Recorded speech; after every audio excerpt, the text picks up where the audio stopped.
성경 말씀은 이사야 1장 21절부터 31절까지입니다. 이사야 1장 21절부터 31절까지입니다. 신실하던 성읍이 어찌하여 창기가 되었는고, 공평이 거기 충만하였고 의리가 그 가운데 거하였었더니 이제는 살인자들 뿐이었도다. 내 은은 찢기가 되었고 너의 포도주에는 물이 섞였도다. 내 방백들은 패역하여 도적과 짝하며 다 뇌물을 사랑하며 사례물을 구하며 구하를 위하여 신원치 아니하며 과부의 송사를 수리치 아니하는도다. 그러므로 주 만군의 여호와 이스라엘의 전능자가 말씀하시되, 슬프다. 내가 장차 내 대적에게 보응하여 내 마음을 편케 하겠고 내 원수에게 보수하겠으며, 내가 또 나의 손을 내게 돌려 너의 직기를 온전히 청결하여 버리며 너의 혼잣물을 다 제하여 버리고, 내가 너의 사사들을 처음과 같이 너의 모사들을 본래와 같이 회복할 것이라. 그리한 후에야 내가 의의 성읍이라 신실한 고을이라 칭함이 되리라 하셨나니, 시온은 공평으로 구속이 되고 그 규정한 자는 의로 구속이 되리라. 그러나 패역한 자와 죄인은 함께 패망하고 여호와를 버린 자도 멸망할 것이라. 너희가 너희의 기뻐하던 상수리 나무로 인하여 부끄러움을 당할 것이요, 너희가 너희의 택한 동산으로 인하여 수치를 당할 것이며, 너희는 잎사귀 마른 상수리 나무 같을 것이요 물 없는 동산 같으리니, 강한 자는 사물하기 같고 그의 행위는 불티 같아서 함께 탈 것이나 끌 사람이 없으리라. 오늘 우리가 생각할 것은 하나님의 분노와 하나님의 구원이 어떻게 조화가 되느냐 하는 것입니다.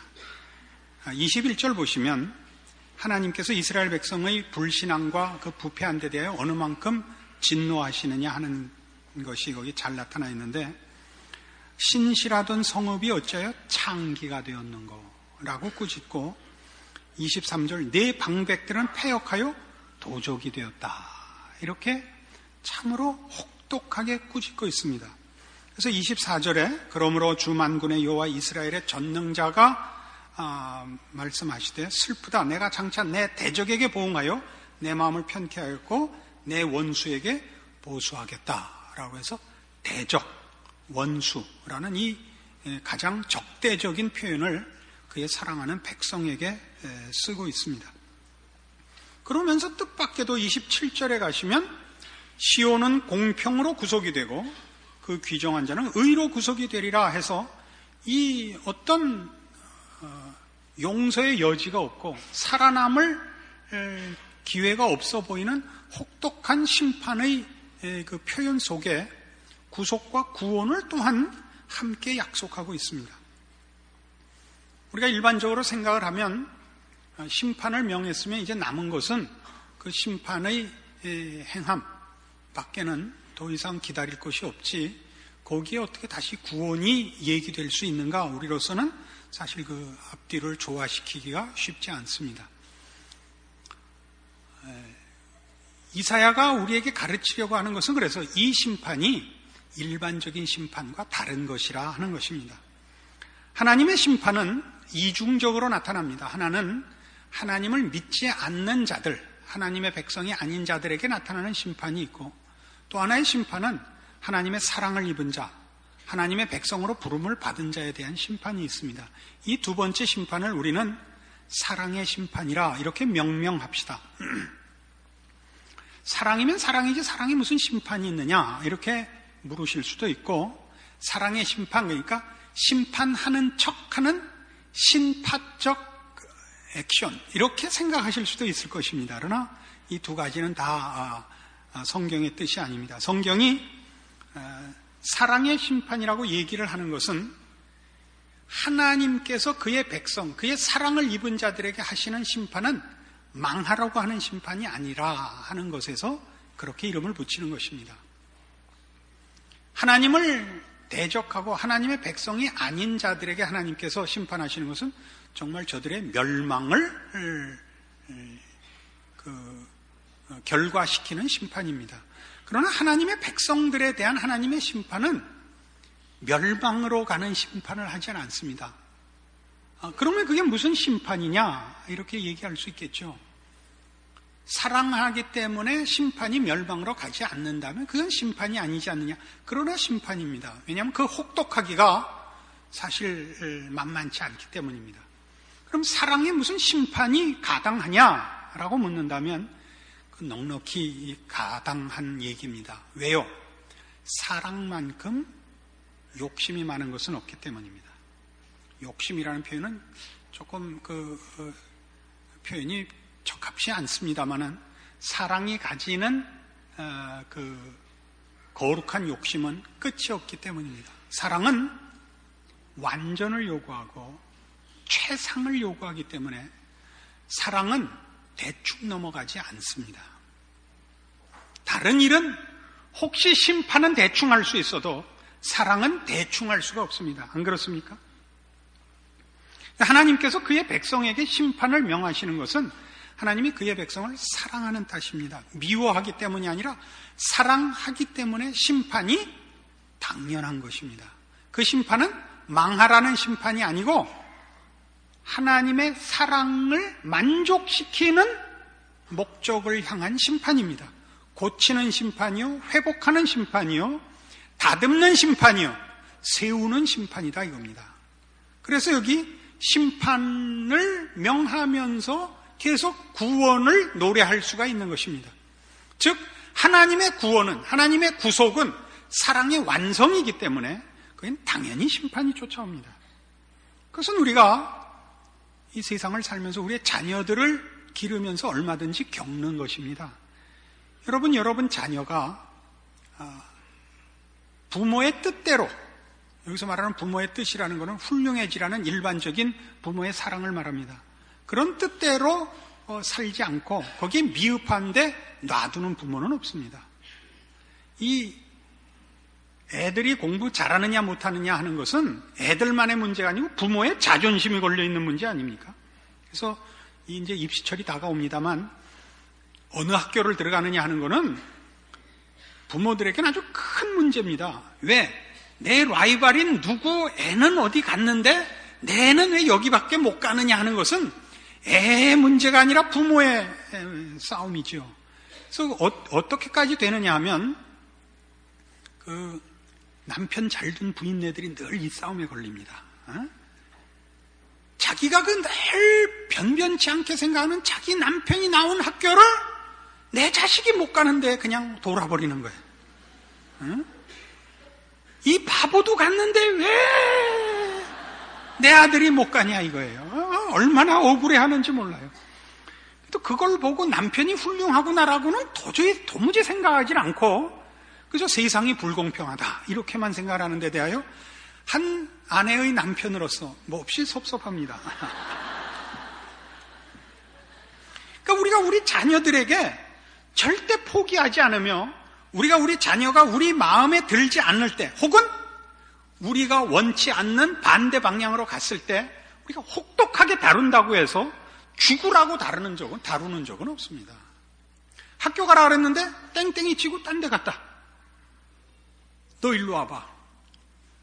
때려도 그거는 다시는 그러지 말라는 것이지 다시는 걸어가지 못하게 다리를 잘랐다. 이러는 부모는 없는 거예요. 그러나 그 혹독함은 다시는 딴짓을 못할 만큼 혹독하게 다스리는 것만은 사실입니다. 그리고 경고를 하죠. 또 한 번만 더 그러면 이거는 다리 몽댕이를 분질러 놓는다 이거예요. 다시 하면 분질러지는 않죠. 물론 분질을 것 같이 굴죠. 그리고 실제로 분질러지는 것보다 더한 혹독한 벌을 받습니다. 밥 먹을 때마다 밥 처먹어라. 잘 때마다 뒤비져 자라.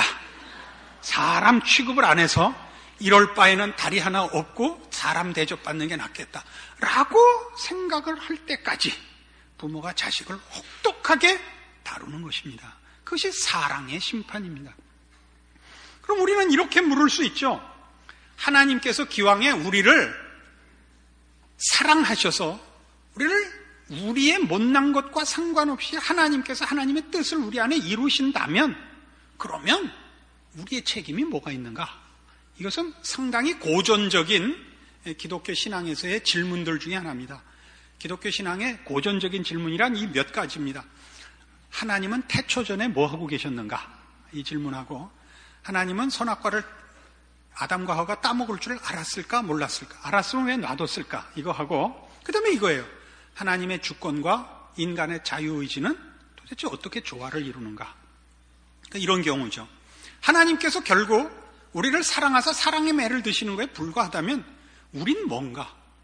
우린 가만히 있어도 되는 거 아닌가? 우리의 책임이 없지 않은가? 또는 우리는 그럼 하나님의 무슨 꼭두각시인가?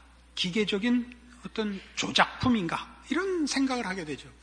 여기에는 하나님의 주권이 갖는 권위에 대한 오해가 있습니다. 하나님의 주권과 인간의 자유의지는 동일한 권위적 차원의 얘기가 아닙니다. 하나님의 주권과 인간의 자유의지는 결정권에서 동등한 지위에 있지 않습니다. 그것은 마치 우리 자녀들의 의견과 부모의 의견이 동등한 차원에 있지 않는 것과 같습니다. 우리는 이걸 권위라고 그러는데, 권위라 그러면 우리는 일반적으로 힘으로 강요하는 것을 보통 부정적으로 연상을 합니다. 권위란 힘으로 강요하는 것이 아니라 그 진리됨을 타협하거나 변개시킬 수 없기 때문에 주장하는 그런 방식으로서 나타날 수밖에 없기 때문에 권위라 그러지, 강제성이나 독재성을 일컫는 것은 아닙니다. 자녀가 공부를 하느냐 안 하느냐는 건 부모의 결정입니다. 그러나 제대로 하느냐 안 하느냐는 자녀의 결정입니다. 자녀는 부모의 기계적 조작의 대상이 아닙니다. 부속품도 아니고 기계적으로 어떻게 조종을 할 수가 없습니다. 그러나 본인이 하기 싫다고 해서 안 해도 되는 결정을 할 권한은 없습니다. 왜요? 내 눈에 흙이 들어가기 전에는 잘 때 와서 흙을 뿌리든지 고치고 싶으면 내 눈에 흙이 들어가기 전에는 그 꼴 못 보는 거니까 그건 부모의 고유한 권한입니다. 하나님만이 이 권위를 가집니다. 이 권한을 가집니다. 우리의 운명에 대한 결정권을 가집니다. 그러나 그렇다고 해서 우리는 가만히 있어도 되거나 하나님의 결정에 의해서 자동적으로 기계적으로 그 결론에 도달하는 것이 아니라 그 결정을 내가 순응해야 되고 수용해야 됩니다. 여기에 권위와 하나님의 주권과 인간의 자유의지에 서로 다른 차원이 있습니다. 이해하시겠습니까? 그래서 하나님께서 이 일을 하시되 하나님만이 결정을 하십니다. 내가 너희를 사랑했고 그러므로 너희를 구원하리라. 구원을 완성하리라. 너희는 가만 놔둬도 된다. 내가 하는 대로 보고만 있어라가 아니라, 그래서 오늘 25절 보는 것과 같이 내가 또 나의 손을 네게 돌려 너의 찢기를 청결하게 하겠다. 26절 내가 너의 사사들을 처음과 같이 모사들을 본래와 같이 회복할 것이라.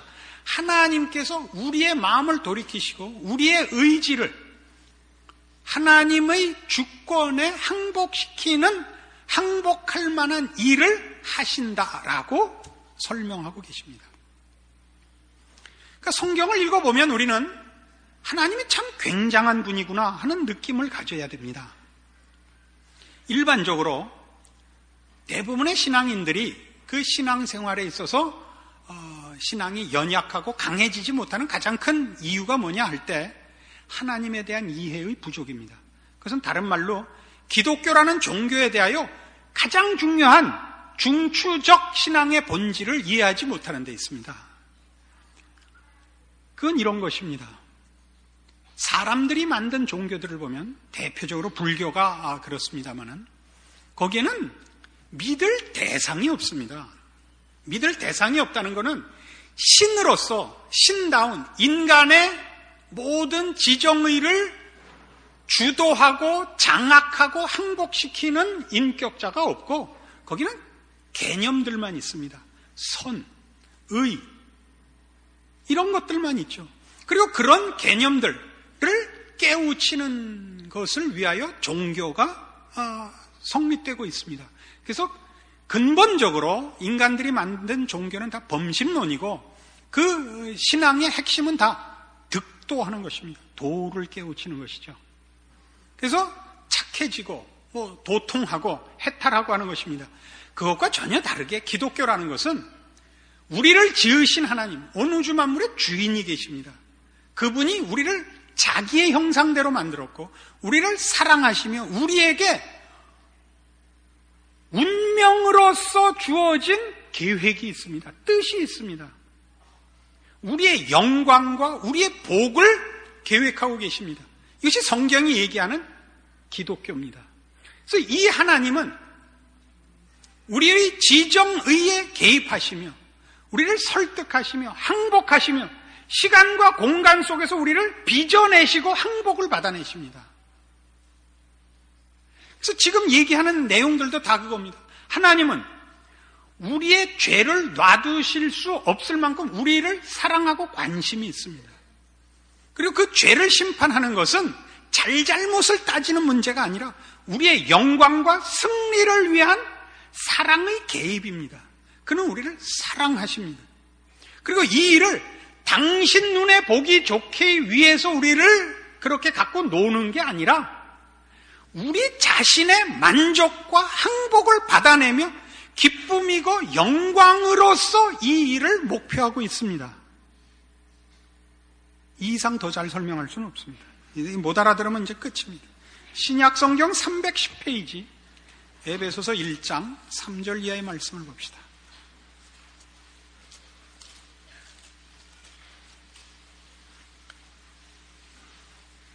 신약 성경 310페이지 에베소서 1장 3절입니다. 찬송하리로다. 하나님 곧 우리 주 예수 그리스도의 아버지께서 그리스도 안에서 하늘에 속한 모든 신령한 복으로 우리에게 복 주시되 곧 창세전에 그리스도 안에서 우리를 택하사 우리로 사랑 안에서 그 앞에 거룩하고 흠이 없게 하시려고 그 기쁘신 뜻대로 우리를 예정하사 예수 그리스도로 말미암아 자기 아들들이 되게 하셨으니 이는 그의 사랑하시는 자 안에서 우리에게 거저 주시는 바 그의 은혜의 영광을 찬미하게 하려는 것이라. 자, 이 짧은 4절 속에 기독교의 아주 중요한 내용이 묘사되어 있습니다. 그것은 뭐냐? 하나님이 우리를 하나님 앞에 영광스럽게 하려 하시며 그것을 사랑 안에서 하려 하신다 하는 것입니다.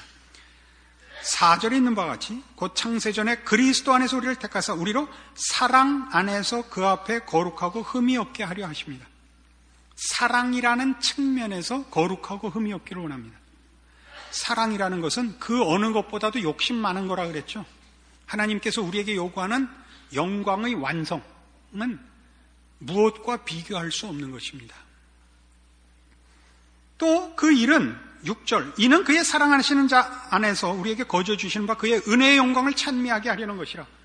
이것이 하나님께 영광이라 합니다. 우리를 사랑 안에서 완성시키는 것이 아버지의 영광이랍니다. 우리는 예수를 믿으면서 기독교 신앙의 가장 중요한 내용 중에 하나가 하나님께 영광을 돌리는 것이라 하는 얘기를 자주 듣습니다. 근데 이것이 조금만 잘못 세상적으로 오해가 되면 하나님을 위해서 우리가 희생해야 되는 것, 하나님의 이익을 위해서 우리가 소모되는 것 식으로까지 곡해되는 예를 봅니다. 그런 뜻이 아닙니다. 여러분, 부모의 영광은 어디 있냐면 자녀의 영광에 있습니다.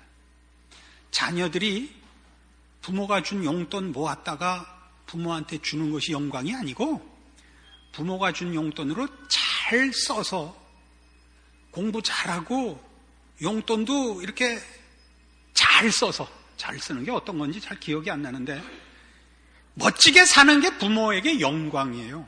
부모의 영광은 자식의 영광 위에 영광이 있습니다. 자식의 희생과 손해를 디디고 서는 부모의 영광이라는 건 없습니다. 자녀가 잘된 것, 그래서 희생했다 할지라도 부모가 희생하여 자식이 잘되면 그것은 부모의 영광입니다. 우리가 아버지께 영광을 돌린다는 것은 하나님이 우리에게 가지신 바 사랑 안에서의 그 영광의 완성이야말로 하나님이 과연 누구신가가 영광 받으시는 최고의 방법인 것입니다. 그것은 다시 말해서 하나님이 어떤 분이신가가 우리를 복주시며 우리를 사랑하시며 우리를 영광스럽게 하는 것으로 드러난다 이겁니다. 이 하나님은 정말 항복할 만한 하나님이죠. 그래서 이 끝에 있는 우리에게 거저 주시는 바 그의 은혜의 영광을 찬미하게 하려는 것이라 라는 것은 하나님을 찬미하는 것은 곧 내가 하나님께서 허락한 복으로 간 자리가 얼마나 만족스러운가, 얼마나 기가 막힌가를 전제하고서야 나오는 결과죠. 이게 말하자면 기독교입니다. 기독교는 이렇게 하시는 하나님, 우리 아버지가 계시는 종교입니다. 불교는요, 사람들이 만드는 종교들은 선을 긋고 이리 가면 죄고 이리 가면 선이고 이리 가면 뭐고 이리 가면 뭐고 하는 규칙과 개념의 싸움이죠. 무엇이 양심을 따른 것이냐, 무엇이 윤리냐, 무엇이 도덕이냐, 무엇이 인간이냐, 이렇게 싸우는 데라면 기독교는 더 근본적으로 우리를 지으신 하나님이 누구신가, 어떤 분이신가, 나에게 무엇을 원하시며 무엇을 하시며 무엇을 이루실 분인가, 이 싸움입니다. 그래서 우리는 사실은 우리 혼자 책임지고 있지 않습니다. 우리를 우리 혼자 책임지고 있지 않다는 것은 사실은 부정적인 면에서 내가 나를 포기해도 하나님이 나를 포기하지 않는 한 나는 포기되지 않는다는 뜻이 있습니다. 적극적인 면에서 내가 나를 방치할 수 없다는 얘기가 됩니다. 내가 목표를 낮게 잡거나 이만하면 됐다고 널브러질 수가 없습니다. 하나님이 이렇게 고급한 목표를 갖고 있는 이상 우리는 감히 우리의 인생을 소홀히 할 수가 없는 것입니다. 이것이 성경이 가르치는 얘기입니다. 이스라엘의 전 역사를 통해서 보여준 하나님의 하나님 되심에 관한 증명입니다. 뭘 하셨죠? 아브라함에게 약속하사 그의 후손들로 하나님의 백성을 만드시마 약속하시고 모세를 보내 애굽에서 그의 백성을 기적과 강한 손으로 꺼내시고 시내산에서 그 은혜의 약속을 주시며 큰 나라를 만들어 태평성대를 구가하게 하시다가 그러나 말을 듣지 않자 바벨론에 저들을 팔으셨습니다. 왜요? 정결케 하기 위하여. 오늘 본문에서 얼마든지 봤죠? 찢기를 제거하며 저들 안에 있는 모든 죄악된 뿌리들을 뽑기 위하여. 그것이 사랑이 가지는 거룩한 욕심입니다. 내버려 둘 수 없고 방치할 수 없고 대강 넘어갈 수 없는 것입니다. 그것은 우리에게 있어서 분발해야 되는 신자된 책임을 돌아보게 하는 것이요, 이 책임이야말로 사실은 두려운 문제가 아니라 우리의 자랑인 것입니다. 신자된 자랑, 하나님의 자녀가 가지는 그의 사랑을 입는 특권인 것입니다. 이런 차원에서 여러분은 여러분의 신앙을 돌아보시며 이 하나님과 여러분의 모든 인생을 의논하시고 물으시고 기준 삼으셔야 됩니다.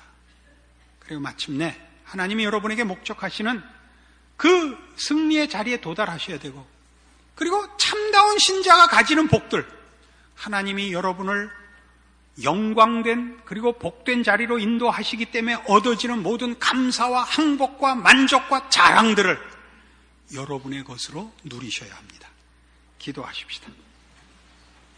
하나님 아버지, 은혜를 감사합니다. 하나님께서 우리의 아버지시며 우리를 사랑하시니 더 이상 바랄 것이 없습니다. 우리의 깨우침은 여기에 있습니다. 하나님이 나를 사랑하신 즉 우리는 숨을 때도 도망갈 때도 없습니다. 하나님의 뜻에 맞는 자녀가 되어야 합니다.